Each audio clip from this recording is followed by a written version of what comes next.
I'm Ricky. I'm David, and we're the Movie Queens. Duh.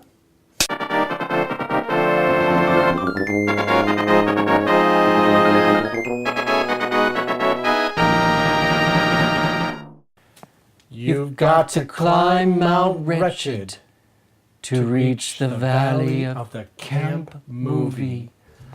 Oh, what is this, like our 200th time with Valley of the Dolls? I don't know. I could watch it a million more times easily.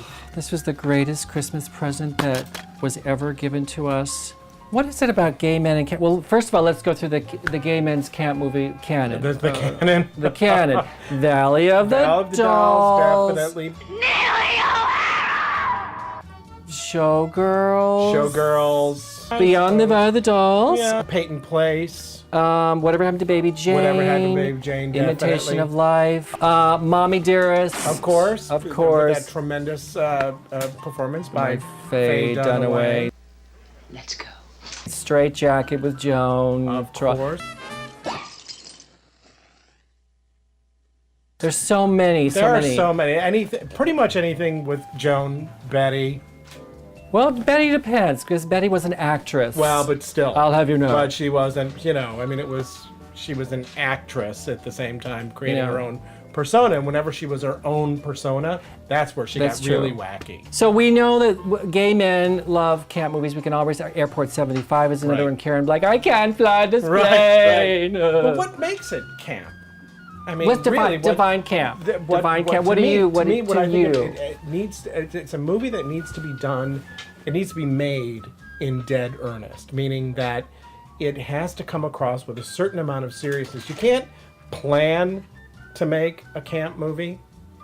It just is. It becomes one. The audience finds it and makes it into a cult thing. They were in dead earnest. Oh, yes. They wanted to make serious art. Yeah, and this made a lot of money. Showgirls, too.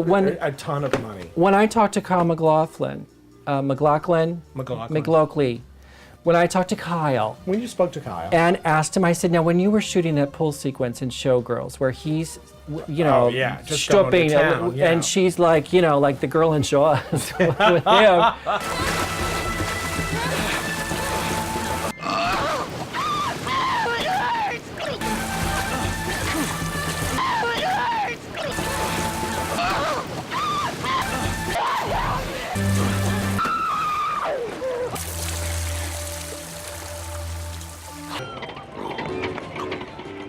And he said that was done in all seriousness. We thought it was going to be this huge hit. It looked great. I remember all the advanced publicity about that movie was about how it was going to be this. It was going to be high art and it was going to be social comment. It was going to be a film from the mid-'70s rather than a piece of garbage. So usually when we do these film festivals, because we do so many things, but when we do a camp film festival, a lot of people want us to show the same things. But you and I know a lot of obscure camp movies, and you found one that you're going to tell me about. I found one very recently. It's called The Driver's Seat, or actually the real title of it is Identikit, which is based on the Muriel Spark novel of the same name. And it's Prime of Miss Jean Brody. Exactly, and it stars Elizabeth Taylor, and she plays this woman who goes from Germany to Rome, where she becomes very sort of it's not clear in the movie whether she's crazy or if she's being followed by somebody or if she's committed some sort of crime and is being followed by the police. It sort of flips back and forth between present time and some sort of past or future. It's unclear. It's in the Italian Giallo style, which was a very Giallo. Giallo. Make room for Giallo, Mom. Yeah, absolutely. And they're movies that were always sort of crime procedural movies with a sort of psychological bent, usually beautifully photographed, as this film is. Now, I watched the beginning scene where immediately establishes that she's crazy about the stain.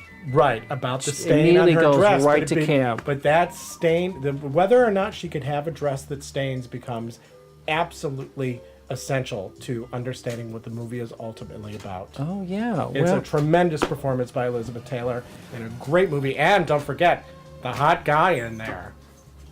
The guy who tries to have his way with her in the car. Right, the pickup, yes. Woo-wee, Whoa, that baby. man is which just helps juicy. the camp movie. Absolutely. Yeah. So some of the other new camp movies that we love, because this is an older one, but Yeah. obscure. I love this. Yeah, we want this on it just bubbled to my DVD. surface. Would be, of course, Wicker Man with Nicolas Cage. Right. I'm so sorry. Well, lately Yeah, anything oh. with Nicolas Cage is, Mariah fodder Carey for the- and Glitter, yeah, yes, it's another. Well, okay, so I wanted to tell you that we got a phone call today. did? Yes, from Tom Cruise's production company that they have hired us to create a camp movie. So we're going to do this now. Let's cast it. This is all new to me. But he wants Sure, the all pitch in 5 minutes. Well, so what do Who we need? stars? We need a camp star who can we need, act like Joe, nobody's like business. But Yeah. we need, so you need like a woman in her early 50s.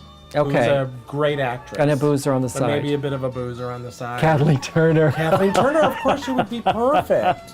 Yeah, And so we get Nicolas Cage is the young Right. Roman Spring and Right. Mrs. Stone, kind of Absolutely. May, We'll December. Definitely put those two in it. Okay, maybe it's not May, December. Maybe it's May, August. May, August. Okay, so then in And May, I think August. we put a little bit of Ashton Kutcher in there too. Okay, and he's crippled and blind. Right, but you see, blind. and this will be his movie where he becomes a serious actor. And maybe she's a musical comedy star, so we can have one of those tort songs. we have to. Joe Oh yeah, she can shows show the leg. Yeah. Let's not be With shy that by the leg. foghorn of a voice. It'll be beautiful. It'll And be Kathleen, beautiful. here's what you've got to work with. And Well, she of course, pulls and then what happens here?